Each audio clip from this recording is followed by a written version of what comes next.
We are back once more onto the breach, my friends, with Comic-Con news to break down the wealth of magnificent trailers we've gotten and go over some of the other odds and ends we've learned about the upcoming films. Alright, so let's start off with the Wonder Woman trailer. It opens with Diana discovering Steve Trevor on the beach of Paradise Island. I'm not even sure they still call it Paradise Island these days. They call it the Mascara, which I was never crazy about. Sounds like something women put on their eyelashes. But I digress. So I really dig this opening. It's an iconic moment in Wonder Woman lore, and I think they both play it very well. I think Chris Pine is the perfect choice to play Steve Trevor. It's generally seen as a thankless role, ask Lyle Wagner, but he's got the stuff to play cocky without coming across as too, for lack of a better term, macho. That was one of the things I hated about the animated movie. They had Steve more like the stereotypical jock. I'm not really a fan of the animated film, so I definitely hope they steer clear of it entirely, though I know it seems to be a popular film. I like the way Pine sells that line where Wonder Woman says she was brought to life by Zeus, and he's like, that's neat. And this seems to confirm that they're doing the classic made-out-of-clay version of Wonder Woman's origin, which I always thought was weird as a kid, but it's the original concept, so I'm glad they stuck with it for better or worse. I was hoping they'll do the whole contest origin with bullets and bracelets and Diana in disguise. That's also integral to her origin, but I don't know if they'll have it here. I really hope so. Now we see a glimpse of what I suppose are the film's villains. Danny Huston as some kind of military leader. Could he be Ares in disguise? Hard to tell if he has only one arm or if he's hiding it behind his back. Then we have Madame Jigsaw here. What's her story, I wonder? I'm hoping she'll be the one to give Wonder Woman a physical challenge in this film. You know, an actual fight between equals. Maybe she's an Amazon that was banished or something. She's apparently been disfigured by something or someone. I don't really know much about Wonder Woman's rogues gallery in the comics, but this could be an actual comic villain for all I know. Here's Wendy hiding a sword in the back of her dress. I don't think that's supposed to be intentionally funny, but I laughed at that. I can imagine some guy asking her to dance and he's like, "Pardon me, but do you know you have a sword in back of you?" I think this is the place where I vent about Wonder Woman's using a sword. I've always been against it. I think it betrays the core principles of the character. As strongly as I feel about Batman not killing and Superman not killing, I feel even more so for Wonder Woman, because the character was created as the antithesis of war, a bringer of peace to man's world where everything is solved by killing and war. Wonder Woman should not be carrying weapons of war. And I don't like the shield either. That's what her bracelets are for, deflecting bullets.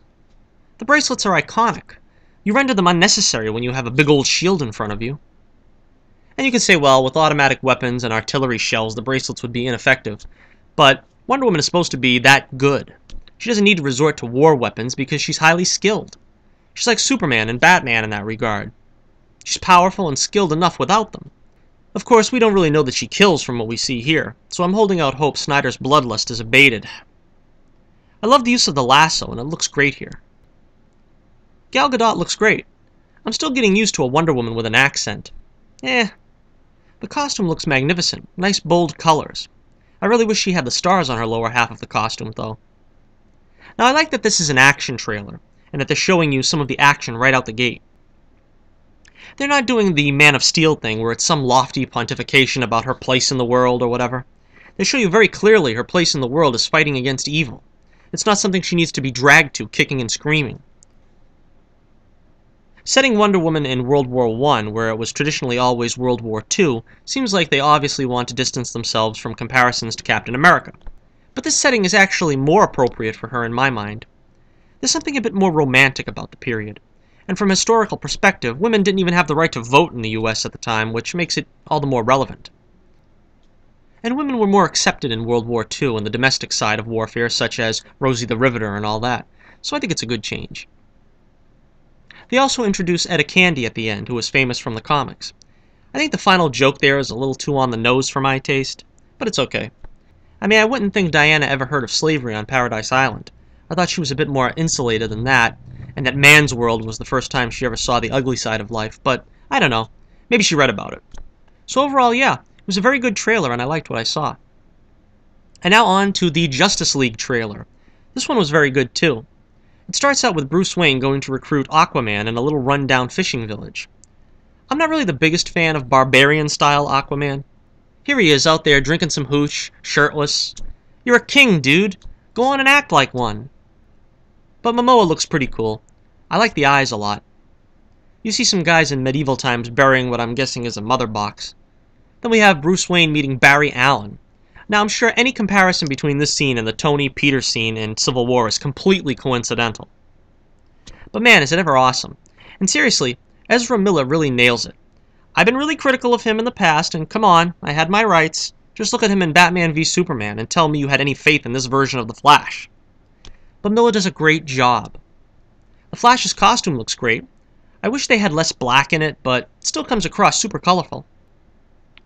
You can tell the Flash is really going to bring the humor, and it feels a lot like the dynamic from the Justice League animated series. I love that. I like the humor in the trailer, too. You see, Zach, you can make a good decision when you try. I especially like the rapport between Bruce and Diana here.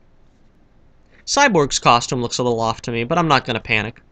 Since it's so early in the game, I'm sure they'll tweak it from here to its actual release. The faceplate looks very good, though. That's exactly what I wanted. Batman gets a real great Batman line at the end. I'm real when it's useful. Looks like they're going back to the one-color Batman costume again, but I like the two-tone look of Batman v Superman better. His mask looks a bit improved, though.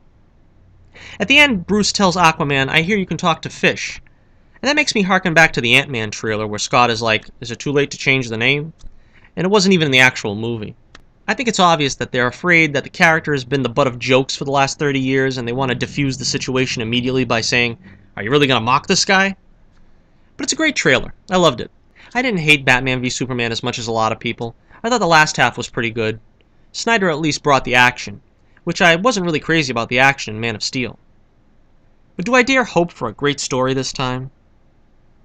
On to the second Doctor Strange trailer. We get a recap of the origin and a bit more of a look at his training. Baron Mordo and Wong are there expressing reservations. And we got a Cumberbatch shirtless scene confirmed. Even a middle-aged surgeon is not exempt as the protagonist of a Marvel movie. We get to see Mads Mikkelsen's villain doing his thing. They don't mention his name, which is disappointing to me since I think the name has been released, but I have no idea how to pronounce it. Looks like Rachel McAdams, who plays Christine, the Doc's nurse friend, is trying to use a defibrillator on someone. And not too successfully, I might add. Don't know what that's all about. We get to see a bit of the Doc in costume, and he looks fantastic, like he stepped right from the page, doing all his mystical poses and everything. And again, it looks really trippy like it ought to. I don't know a whole heck of a lot about Doctor Strange from the comics, but this looks really amazing. I am like this close to feeling like I've seen too much Suicide Squad footage, but darn if I'm not excited to see more. They abandoned the 70s music for this one, but it works. It's okay. Something for the kids. I get it. This one looks a lot more Will Smith-centric, but he looks like he's going to be a lot of fun as Deadshot. A lot of the footage is the same. Apparently we get a look at the villain of the piece momentarily, and it's not Enchantress as I supposed, despite not much footage of her with the team being released. But we see a little more of her here. Captain Boomerang looks like he might steal the show here. He looks hilarious. And we get a few new snippets of the Joker. And there's my girl Harley kicking butt at the end of the trailer there. So yeah, can't wait for this one. As for the rest of Comic-Con, there was a brief panel with director Ryan Coogler and Chadwick Boseman. They formally introduced Lupita Nyong'o, who will play Nakai, Danai Gurira as Wakoya, and Michael B. Jordan, who will play the villainous Killmonger. Later on, Lupita dropped some pretty cool info about the story, saying, "The story is that the Black Panther's leadership is really threatened by two foes who come together, and so Black Panther gets the help of the CIA and the Dora Milaje to try and defeat the enemy." Sounds exciting. Hopefully this other foe is Andy Serkis's Ulysses Claw. Stay tuned. On the Guardians of the Galaxy panel, it was pretty fun to see Michael Rooker come out in costume as Yondu with the Ravengers. James Gunn introduced the new additions to the cast, Palm Clementif as Mantis, and Aisha played by Elizabeth Debicki. They didn't release the trailer online, but apparently it's confirmed that Kurt Russell is playing Star-Lord's dad, Ego, the living planet. How can he... if he's a planet, I mean. Moving right along, Tom Holland came out with director John Watts and some of the cast to represent Spider-Man: Homecoming. A piece of concept art they released shows a pretty high-tech version of the Vulture tangling with the Wallcrawler. Not really what I was expecting, but looks okay. As for Thor Ragnarok, they showed some of Hulk's armor from the Planet Hulk-esque portion of the film. They also confirmed that Surtur will be in the film at some point. And the big news, Brie Larson was officially confirmed to be starring as Captain Marvel in the upcoming film of the same name. Since this is being revealed now, it's probable that she might turn up in one of the upcoming Marvel films due to release before Captain Marvel's solo film in 2019. And finally, Variety has now confirmed that Kiersey Clemons has officially been cast as Iris West in Ezra Miller's upcoming Flash film. She previously worked with director Rick Famuyiwa on the film Dope.